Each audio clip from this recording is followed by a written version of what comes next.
Riggs Stephenson.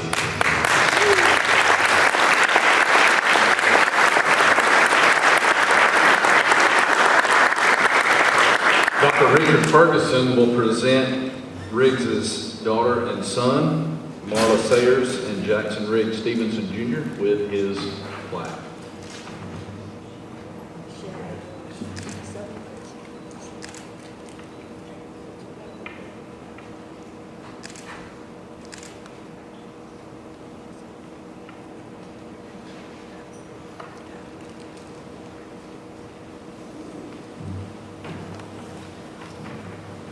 Well, I know one thing. You all know how to put on a banquet. This has been so much fun, and Jack and I are honored to accept this plaque. We really appreciate having our father in Marshall County Hall of Fame. We'd like to give the committee our thanks and compliments on this event. The setting, the food, and the organization has been planned to give us a lovely evening. Congratulations to all the other inductees. And you're all very good-looking people up here. I especially want to thank Dr. Ferguson for his diligent work on all the biographical sketches and information he put together for the program. It is part of all the honorees' lives that we can cherish. My father loved God, his country, his family, friends, hunting and fishing. He had an impeccable character, and his word was his bond. The only enemies he might have had were those on the other side of the line at Bama, or the pitchers in the major leagues. Riggs grew up outside of Akron, Alabama, 30 miles from Tuscaloosa, if you wonder where that is. His father was a rural mail carrier.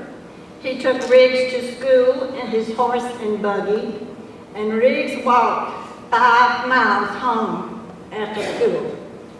At 15, he came to Gunnersville to attend high school and lived with his oldest brother, Julian, who taught and coached here. We feel like a very important part of his life was formed right here.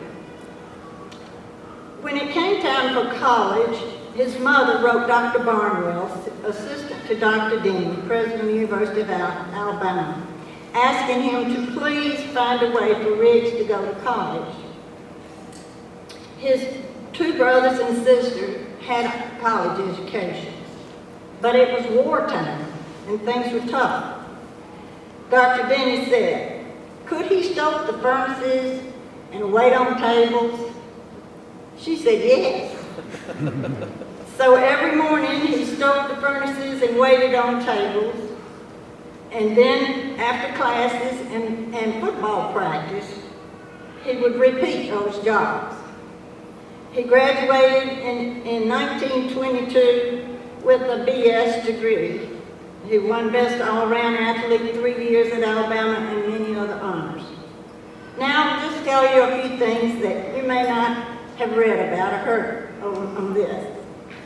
In 1922, when he did go to Cleveland to fill in for second baseman, the first day at practice he said he could hardly concentrate. There were so many balls in the air. At Alabama they had only 2. In Cleveland, at the same time that he went to Cleveland, he was recruited by George Hallis to play for the Chicago Bears, but he chose baseball.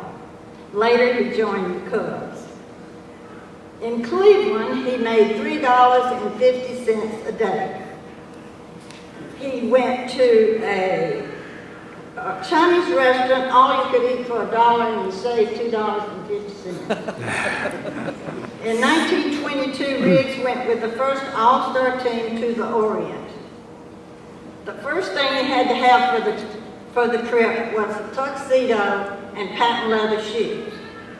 He said the shoes hurt his feet and they pinched his toes, but he wore them every night to dinner on the ship.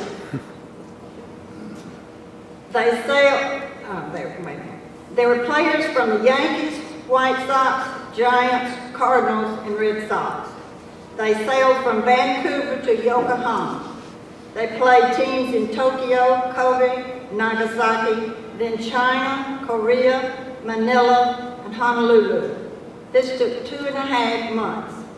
In Honolulu, he tried surfboarding and broke his arm, so he played left-handed. For as long as I can remember, he has received continual requests for autographs, and he kept his hand in baseball.